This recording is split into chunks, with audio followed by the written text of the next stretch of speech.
ஓம் சாந்தி. K Surajbhai அவர்களின் தாரணை வகுப்பு நவம்பர் 26, 2024.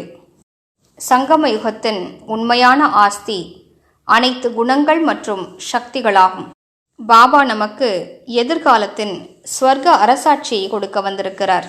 ஆனால் அதனை அடைவதற்காக சக்திகளும் குணங்களும் நிறைம்ப பெற்றவராக, உயர்ந்த ஒழுக்கமுடையவராக, தெய்வீக புத்தியுடையவராக ஆவது பரம அவசியமானதாகும். எனவே அனைவரும் கவனம் செலுத்துவோம். நாம் இழந்த சக்திகளை அடையக்கூடிய நேரம் இதுதான்.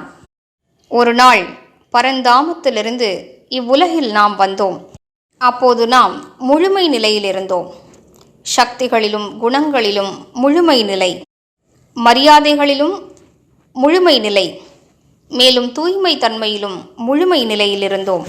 மெல்ல மெல்ல நாம் நமது சக்திகளை இழந்தோம். இப்போது மீண்டும் சக்திகளால் சுயத்தை நிரப்பிக் கொள்ள வேண்டும். முதலில் கவனம் செலுத்த வேண்டிய விஷயம், நமது சக்திகள் அழிந்து கொண்டிருக்கக்கூடாது. வீணான எண்ணங்களில், வீணான விஷயங்களை பார்ப்பதில், வீணான விஷயங்களை பேசுவது மற்றும் செய்வதில், பிறருடைய தீய குணங்களை பார்ப்பதில், பிறரை பார்ப்பது, பிறர் பற்றி சிந்திப்பது, பொறாமை, வெறுப்பு ஆகிய விஷயங்களில், பகைமை, காமம், கோபம் போன்ற விகாரமான சிந்தனைகளில் நமது உள்ளார்ந்த சக்திகள் வீணாகின்றன. இவ்வாறு எங்கே கசிவு ஏற்படுகிறது என்பதை முதலில் சோதனை செய்வோம். பின்னர் தன்னைத்தான் சக்தி வாய்ந்தவராக ஆக்கிக் கொள்வதற்காக மனதில் சக்தி வாய்ந்த எண்ணங்களை உருவாக்குவோம். தனக்குத்தான் 10 சக்தி வாய்ந்த எண்ணங்களையாவது எழுதி வைத்துக் கொள்ளுங்கள்.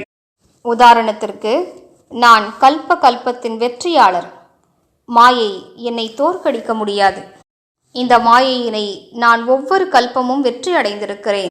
அடுத்தது, எனது பாதையில் எத்தனை தடைக்கற்கள் வந்தாலும் இந்த பாதையிலிருந்து நான் திசை திரும்ப மாட்டேன்.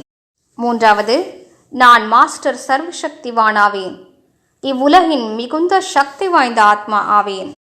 என்னால் செய்ய முடியாதது என்று எதுவுமே இல்லை.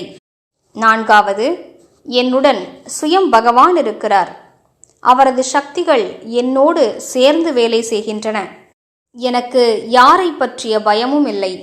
இப்படிப்பட்ட அழகான எண்ணங்களை நோட் செய்து வைத்துக் கொள்வோம். அப்போது சக்திகள் அதிகரித்து கொண்டே செல்லும். ஏனென்றால் நமது ஒவ்வொரு எண்ணத்தினாலும் சக்தி வெளிப்படுகிறது. நமது ஒவ்வொரு எண்ணமும் உள்ளார்ந்த சக்தியை நமக்கு வழங்கும். நான் மாஸ்டர் சர்வசக்திவானாவேன். நான் வெற்றி ரத்தினமாவேன். நான் பயமற்றவனாவேன். நான் பகவானுடைய குழந்தையாவேன். இப்படிப்பட்ட எண்ணங்கள் நமக்கு சக்தியை வழங்கும். கூடவே நாம் யோக பலத்தை அதிகரித்து கொண்டே செல்வோம். யோக பலத்தால் மிகுந்த சக்திகள் நமக்கு கிடைக்கப் பெறுகின்றன. தூய்மை தன்மையின் பலமும் மிகப்பெரிய பலமாகும். இந்த பலத்தை நாம் எந்தளவிற்கு அதிகரிப்போமோ மிகுந்த சக்தி வாய்ந்தவராக ஆகிவிடுவோம்.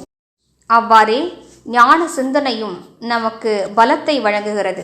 எனவே நமது சக்திகளை நாளுக்கு நாள் அதிகரிப்போம். நாம் குணங்களாலும் நிறைந்தவராக ஆக வேண்டும். சில குணங்களின் மீது விசேஷமாக கவனம் செலுத்துவோம்.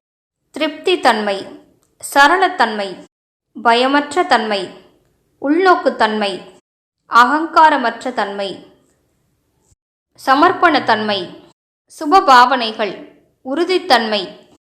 இந்த குணங்களின் மீது முக்கியமாக கவனம் செலுத்துவோம். இவை நம்மை குணங்களால் நிறைந்தவராக ஆக்குவதற்கு மிகுந்த உதவி புரியும். யார் குணவானாக இருப்பாரோ அவரே அனைவருக்கும் பிரியமானவராக இருக்கிறார்.